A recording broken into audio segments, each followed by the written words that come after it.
Welcome back to the Cossy Arsenal podcast. My name is Cossy. We'll come back to a brand new video. This is the latest Arsenal news and transfer news as well. Arsenal have sent an official proposed bid to Real Sociedad. The bid is for Mikel Merino. As you know, talks are ongoing between the two clubs to find a total agreement between Arsenal and Real Sociedad. We have a valuation. We have an agreement on the valuation of the player, but Arsenal have now sent in their official bid to Real Sociedad. Now, Sociedad are not going to accept this because Arsenal have sent in around 25 million euros. That is 21.3 million pounds for Mikel Merino. Sociedad are pushing for a little bit more in the way of 35 million euros. So that's around 29.9 million. Merino is closer to leaving the club than Zubimendi, according to sources in Spain, as he has already told the president of his desire to play for a much bigger club this upcoming season. So that is progress. It is not really the progress we wanted. It's not the progress that we expected to happen by this time, but at least it is much bigger progress. That means that next week Arsenal could go in with a second bid if this one is totally turned down, and we could get to work to a total agreement as soon as possible. Now, there are other stories that are saying that Arsenal have agreed a price of 17 million to sign Mikel Merino. Those stories are actually wide off the mark. They're not really true.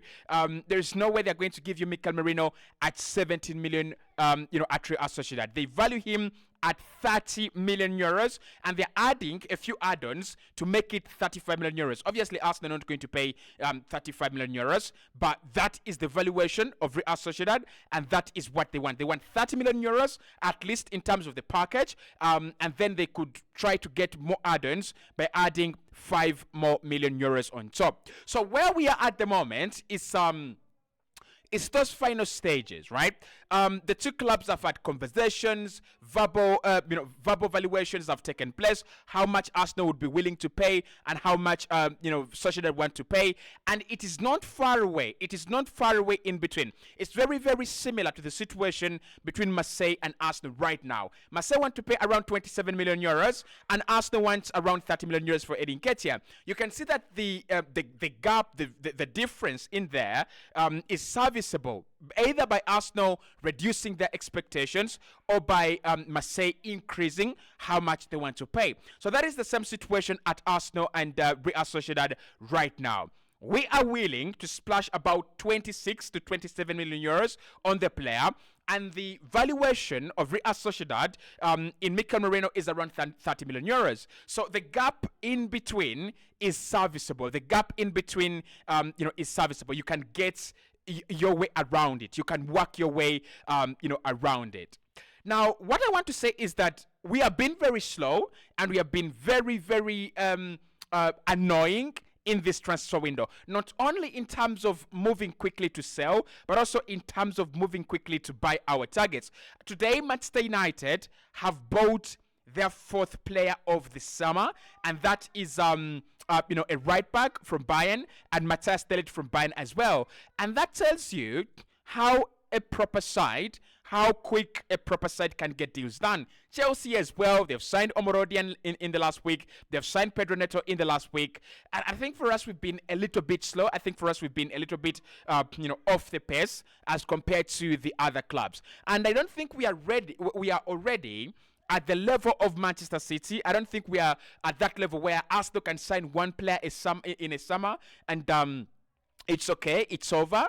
I don't think we are at that level yet. I think we are at the level where every single summer you've got to go and add real quality, tangible quality, expensive quality to your squad. If you added Declan Rice last summer, this summer you've got to add a striker. Next summer you've got to add another winger that can do things and make things happen. And then the next summer you could add maybe another defender.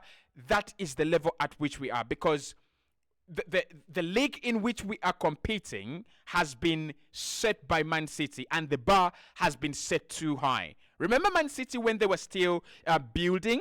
Like, look at the quality they have accumulated over the years. Kevin De Bruyne, Bernardo Silva, Ilkay Gundogan, Rodri. it's been unimaginable. It's been impeccable the way they've handled their business. But for Arsenal, for us to start falling off the pace at the moment, it's pretty much unacceptable. Now, if we go back to this deal, literally what this information means is that Arsenal and Real Sociedad are still continuing to talk about this deal, right? And Arsenal have officially now told Sociedad, this is how much we would like to pay. Are you willing to give us the player at that price? Now, for me, I'm not happy with the fact that we are struggling to agree a deal for a 28-year-old player with 1 year left on his deal. Now, if you're taking this much to sign players that want to play for you, players that have rejected all the other clubs to play for you, how about when it comes to signing players who are wanted by 3 clubs and they're open to joining all of them? What would happen? How would we navigate such a deal? Because Marina's told Arsenal, I want to sign for you. My heart is at Arsenal. Everything is at Arsenal. I want to be part of that project. Calafiori the same. But we took around 4 weeks to sign Calafiori, and we have taken more than 4 weeks to sign Mikel Merino. It's too long. It's too slow. Someone has got to call it out, and I'm going to be the one. It is very slow. You cannot sign a 28-year-old with 1 year left on his deal who is valued at around 35 million euros for 4 weeks, yet Chelsea are signing a player who's got like 4 years on his contract in Pedro Neto. He's going to cost around 60 million euros, and they sign him within a few hours. That is what a proper club has got to do.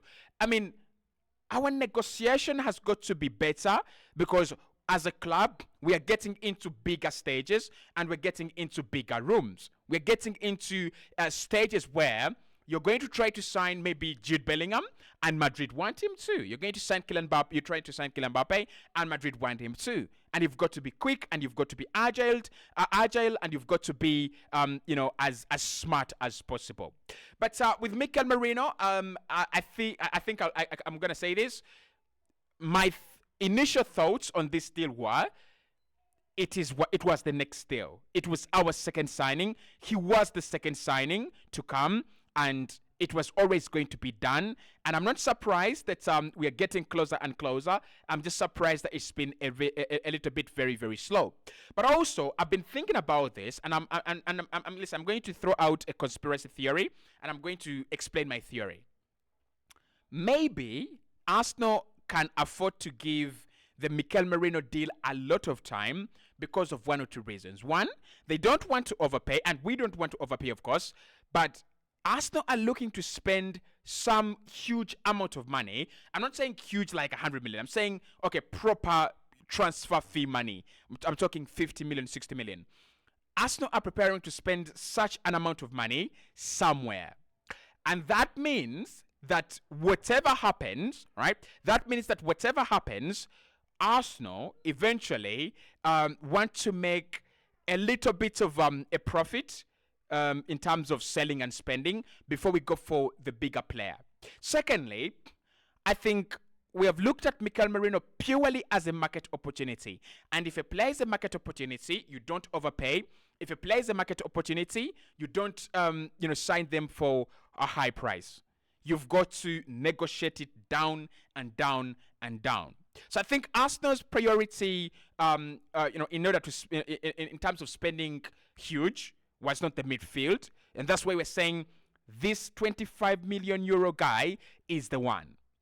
So if that is the case, this might actually take on a little bit longer. We might see even Zubimendi crossing over to Liverpool, and Mikel Merino is still at Sociedad, just to make sure that Arsenal, get the best price. Because the players already said, I don't want to stay.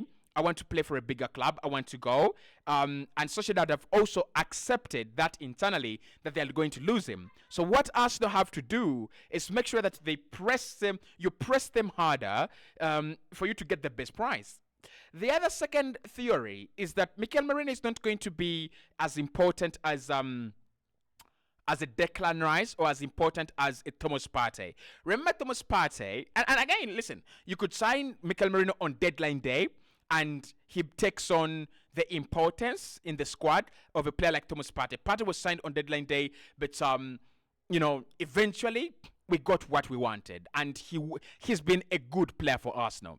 But what I want to say with Mikel Merino is Arsenal could see him as a replacement for Emil Smith-Rowe in the squad, and that means that he's going to come in as just a secondary option in midfield. We might see Kai Havertz, Declan Rice, and Odegaard play heavily in midfield together, and then after that, we might see Mikel Merino coming in a few games. So that means that unless Arsenal suffer a bad injury to Rice or to Havertz or to Fabio Vieira, Mikel Merino is not going to be a much-needed signing that requires us to rush too much. And that's why it's been a little bit slow. But the bad side of that, the bad side of Arsenal having this deal drag on is this. If you want to sign 4 players in this summer, and you've signed one, and the second one has not yet arrived, and we are already 10 days into the last month of the transfer window, how are you preparing to go and sign other players? And when are you going to sign them? And with what time? I mean, we might have the money because we've been like selling monsters. We've been, getting the money in. But what time are we going to use to sign the other players? That's a very big question. So the Mikel Merino deal for me, I don't care whether it takes that much, that long. It's okay. My problem with this deal taking very, very long is what about the other players we want? Carl Hayne is gone. Apparently Ramsdale is looking for a deal out. So you have to introduce 2 new goalkeepers. Okay, maybe Tommy Setford becomes our first choice goalkeeper. So we still have to sign another goalkeeper. So you still have to sign another goalkeeper. You want to add another forward because Edin Ketia is going and Rhys Nelson is leaving. Where is the time? Like, with what time? And of course, remember, from today, we have 7 days, exactly 7 days, to our first game, which is Wolves. And then our next game, which will be, I think, was it Aston Villa? And then you have, Tottenham. So, with the start of the campaign we have, it would have done us much good, very, very, very good, if we had signed our players earlier on rather than later on. It makes more sense. It would have been better for us to sign our players early in the window, just to prepare for the beginning of the season. But also we knew that some of our players were actually going to many of our players were actually going to advance as far as quarterfinals, semi-finals, and the finals of the Euros. That takes a toll out of your players. That that really takes a toll out of your players. Right now, they look fit, they look energetic, and and good. But when you play the first 20 games, right? The fatigue from the Euros, plus the first 20 games, plus the fact that they had a hectic ending to the campaign last season, plus the fact that they didn't rest, it's gonna catch up with them. And when it does, that is when Man City are going to be having the last laugh. So I'm not happy with what we've done so far. I think this transfer window has been an opportunity we have not taken. I think this transfer window has been an opportunity any other team other than Arsenal would take. I don't think we needed a lot. I don't think we needed much. And that is why I'm very disappointed. Like, if we didn't need much, if we didn't need we needed around 3 signings, like 3 top signings, right? If you needed only 3 top signings, and Manchester United have done 4, and Chelsea have done 4, and you have done 1, are you really among the serious ones? Villa? I think Villa have signed like 7 players already this summer. They are really preparing for the Champions League. And I thought we would do what Aston Villa are doing. Because when you go back to the Champions League for the second season, our ambition is not to end at the quarterfinal now. Our ambition is to go maybe 2 steps further, maybe 1 step further, at worst. Get Arsenal into the semi-finals of the Champions League. But you've got to make the squad better.